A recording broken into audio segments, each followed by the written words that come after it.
You know inflation is here when the dollar store's raising their prices. Adding insult to injury, it appears the guys who told us not to worry about it were busy making personal profits off the Fed's purchases. Today, we're going to look at how the latest inflation numbers came in, assess how long this could last, and what you can do about it. Let's get into it.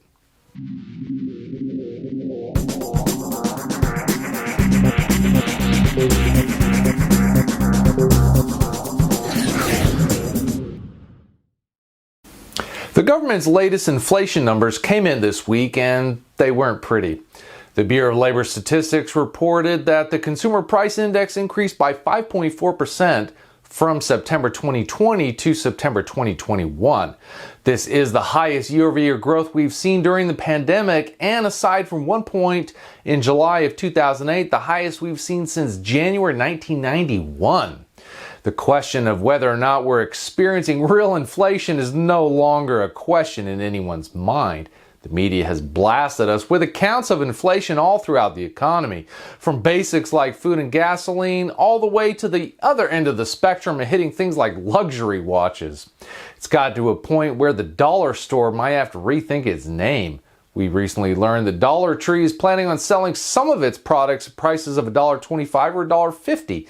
Now that may not sound like much, but for people on a tight budget that depend on Dollar Tree stores, a 25 to 50% increase can hit you pretty hard.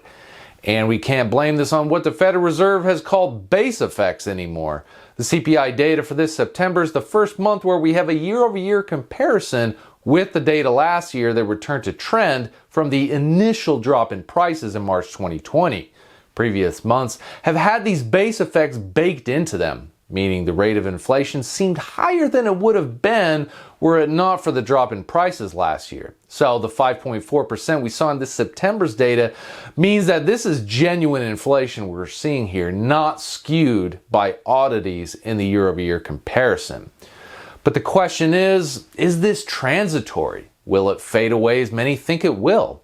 According to the Federal Reserve, it is. But honestly, it's getting harder for me to believe the guys who are personally buying the same things the Federal Reserve is printing money to buy and supporting price growth. And let's face the facts here. If they didn't think it was transitory and that it would be a big problem, would they actually tell us?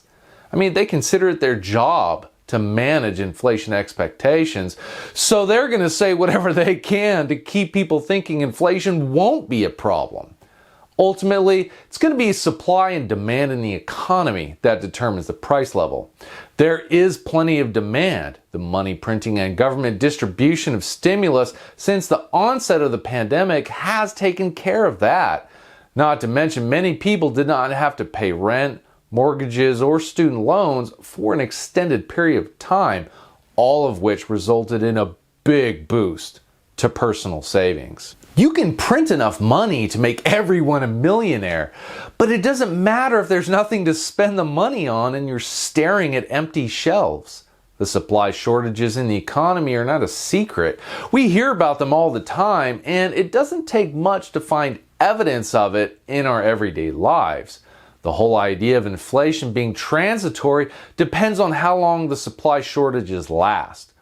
A big example is semiconductors, a component that is needed in so many products in our modern global economy.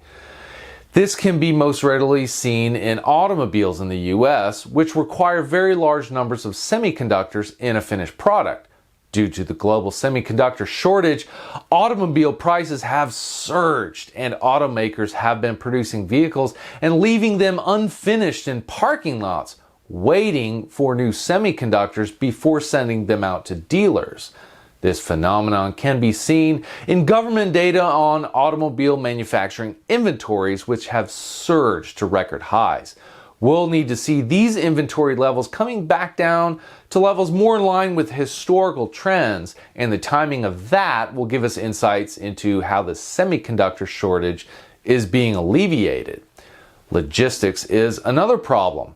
Even if manufacturers can get finished product out the door, it needs to get moved to its final destination.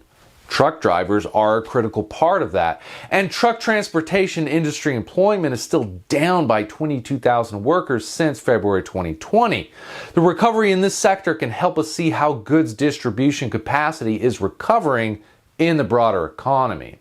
So we'll be looking at these and other metrics to try to get a sense of when the supply shortages might be resolved and inflationary pressures will trend lower. And this all depends on the Federal Reserve and the Biden administration to stop flooding the world with dollars.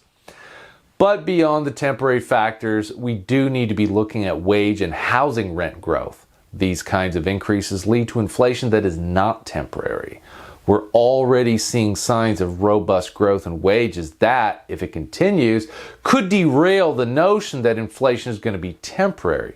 Housing rent has also shown robust growth as home prices have surged over the last year. The pieces are in motion for sustained high rates of inflation in the future, not just transitory inflation. When it comes to the timing of when it will end, opinions are all over the map. Jamie Dimon, CEO of JP Morgan Chase, thinks supply chain issues will not be an issue by next year, and the poor Fed is frustrated and thinks inflation will be a problem heading into 2022. Funny how the bankers tend to actually be the optimistic ones. A Wall Street Journal survey of economists back in July showed expectations for high inflation going beyond 2022. So, how long is this going to last? That is the focus of our current research here at PapayaCast.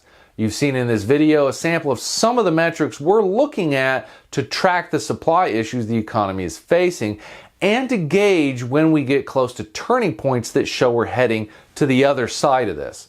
Make sure you're subscribed here and hit that notification bell down below so you know right away when our next inflation outlook update is released. And the other big question we face is, what do we do if inflation gets worse? To answer that, we've started a series of videos on investing during times of high inflation. Our first video in that series has been released, and we focused on the place precious metals like gold and silver can have in your portfolio for protection against inflation. We'll be looking at other asset classes in upcoming videos, including cryptocurrency, real estate, and the equity markets. If you found this episode useful, please give it a thumbs up to support the channel.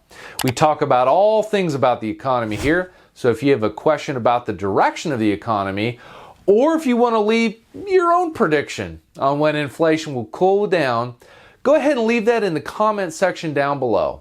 Thanks for stopping by. I'll see you in the next video.